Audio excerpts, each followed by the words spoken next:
తన బిడ్డల ఏళ్ళ గారాభించినట్లుగా వారితో ఉన్నాడు. తండ్రి తన కుమారుల ఏళ్ళ నడుచుకున్న రీతిగా వారి మధ్య నడుచుకున్నాడు. ఎందుకంటే రాత్రింబగళ్ళు తను కష్టపడి సువార్త పరిచర్య చేశాను అని చెప్తున్నాడు. మేము మీ మధ్య నువ్వు అక్రమంగా నడుచుకోలేదు, ఎవని యొద్దను ఉచితంగా ఆహారం పుచ్చుకోలేదు. మేము మీలో ఎవనికి భారంగా ఉండకూడదని ప్రయాసతోనూ కష్టముతోనూ రాత్రింబగళ్ళు పనిచేయచ్చు జీవనం చేసి మీరు మమ్మల్ని పోలి నడుచుకున్న వలనని మమ్మను మేము మాదిరిగా కనుపరుచుకున్నటకే ఇలాగ చేసేది కానీ మాకు అధికారం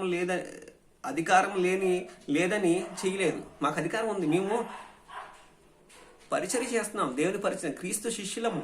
నేను క్రీస్తు శిష్యుడిని, అధికారం ఉంది. నీకు సువార్త చెప్పాను కాబట్టి నన్ను పోషించవలసిన బాధ్యత మీదే.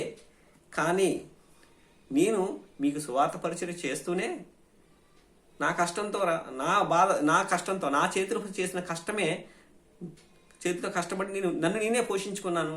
మీకు మాదిరిగా నిలిచాను, మీ మీద భారంగా ఉండలేదు, మీకు మాదిరిగా నిలిచిపోయానని చెప్పి పౌలు గారు చెప్తున్నారు. మేము మీ వద్ద ఉన్నప్పుడు ఎవడైనాను పని చెయ్యని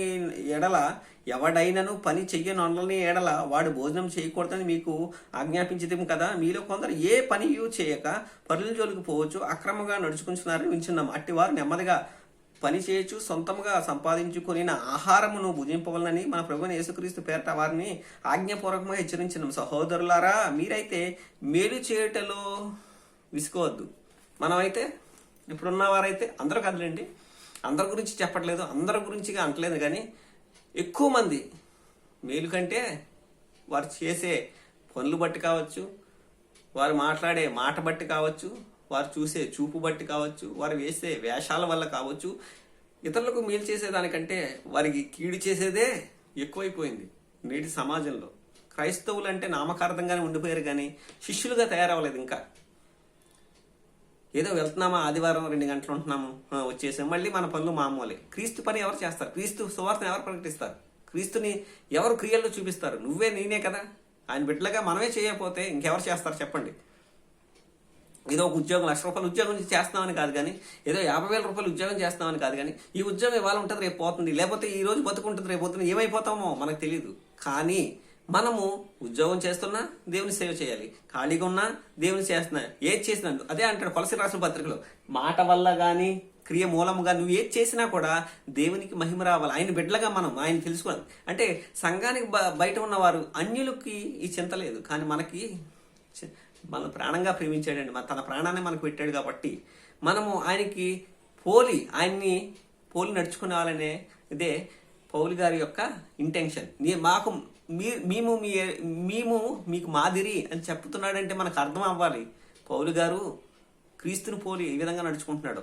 మనం క్రీస్తు దాకా మీరు అక్కర్లేదు కానీ నన్ను పోలి నడుచుకోమని వారికి సవాలు విసురుతున్నాడు, సోమరులకు సవాల్.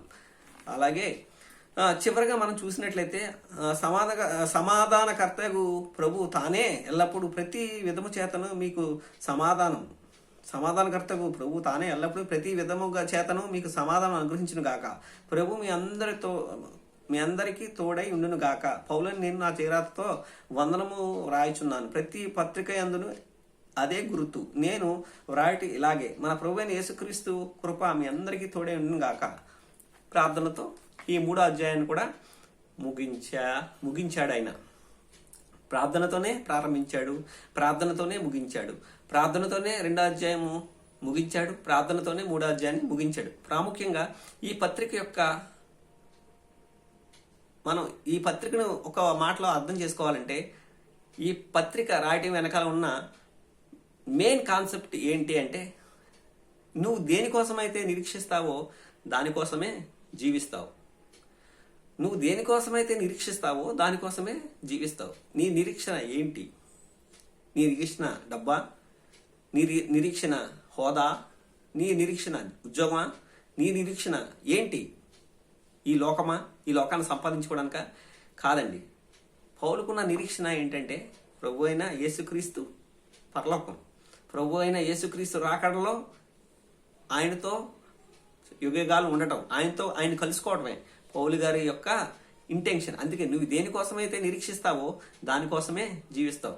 నువ్వు ఇక్కడ నిరీక్షిస్తావు, భూమి మీద ఆయన వచ్చేది, ఆయన రాకడకు నిరీక్షిస్తావు. ఆయన రాకడ ఆలస్యమైతే ప్రభు రాకడకి నువ్వు ఇక్కడ ఆలస్యమైన చనిపోయిన తర్వాత నీ ఆత్మ ఆయన దగ్గరికి వెళ్ళిపోతుంది.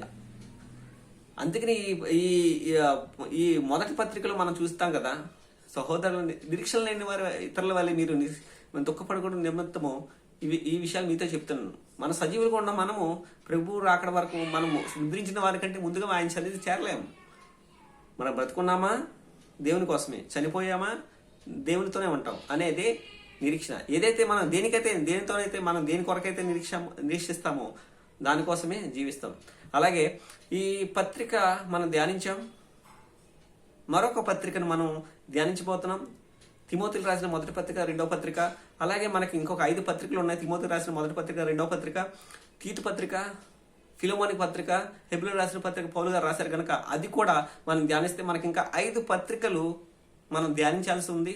ప్రార్థించండి. చక్కగా వివరించడానికి సాతాను ఆటంకం లేకుండా, ఎటువంటి గలిబి లేకుండా దేవుని వాక్యాన్ని క్షుణ్ణంగా నేను అర్థం చేసుకొని మీకు చెప్పడానికి, తద్వారా దేవుని రాజ్యానికి మహిమనకు మనను వారసం చేసిన దేవునికి మనము కృతజ్ఞతను, అటువంటి నడవడి మనం కలిగి ఉండడానికి దేవుడు మనందరికీ సహాయం చేయను గాక.